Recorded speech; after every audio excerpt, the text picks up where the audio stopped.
صفائی ستھرائی کی سوچ ہماری بن جائے. اب یہاں آئی آپ نے اپنے فرش کی صفائی کا اہتمام کیا کیا ہوا ہے، برتن کی صفائی کا، چمچ کی صفائی کا. اس چمچ کے میل کچیل آپ دیکھ سکتے ہیں. بغیر نقش و نگار اور ڈیزائن والی چمچ لینے کی عادت بنائے. اپنے گھر کی صفائی کے حوالے سے جیسے تولیہ ہے تو بعض اوقات تولیے بیسن کے ساتھ لگے ہیں ہاتھ صاف کرنے کے لیے، لیکن اگر اس تولیے کو دھویا جائے نا جو لٹکا رہا ہے تو پتہ چلے کہ یہ پتہ نہیں ہاتھ صاف کرنے کے لیے یا مزید اس کے اندر مطلب اس کو بو مارنے کے لیے. جیسے کہ نہیں بعض اوقات کہ جنٹل مین کے موزوں سے بدبو آ رہی ہوتی ہے، وہ جیسے وہ جنٹل مین جا کر مسجد میں جوتا اتارتا ہے، موزے تو اتارتا نہیں ہے، اب اس کے موزے کی بدبو سے مسجد کا سارا نظام عجیب و غریب سا ہو جاتا ہے. ہوتا جنٹل مین ٹائپ کا آدمی ہے، گلے میں ٹائی بھی لگی ہوتی ہے، موزہ بو چھوڑ رہا ہوتا ہے، کپڑوں کو خوشبودار رکھا ہوا لیکن موزہ بھول گیا وہ. تو اگر اپنی صفائی اور ستھرائی کے حوالے سے چاہے وہ گھر کے فرش سے ہو، برتن سے ہو، تولیے کا حوالہ ہو یا کپڑے کا معاملہ ہو، جو بھی ہو، اس میں یہ غور کیا جائے کہ کہیں بدبو کا سلسلہ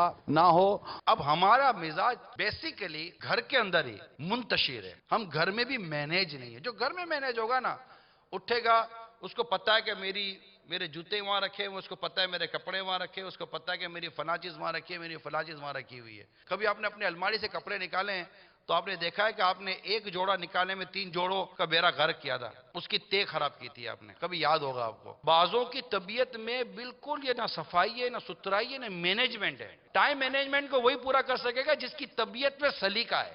آپ گئے کپڑے یہاں پہ گئے، جیکٹ وہاں پہ گئے، صوفوں پہ جیکٹ پڑی ہوئی ہے تو ادھر زمین میں جیکٹ پڑی ہوئی ہے، جوتے وہاں پڑے ہوئے تو موزے وہاں پڑے ہوئے ہیں. تو اللہ کا شکر ہے اللہ نے بدن ایسا رکھا ہے کہ آگے پیچھے نہیں ہوتا، ایسا نہیں ہوتا. مرکزی مجلس شورا کے نگران حضرت مولانا محمد عمران اتاری 1 جولائی 2018 سینی عیسوی بروز اتوار دوپہر 2:15 بجے انشاءاللہ عز و جل اسلامی بہنوں کے سنت بھرے اجتماع میں پردے کے اندر سے سنت بھرا بیان فرمائیں گے براہ راست مدنی چینل پر.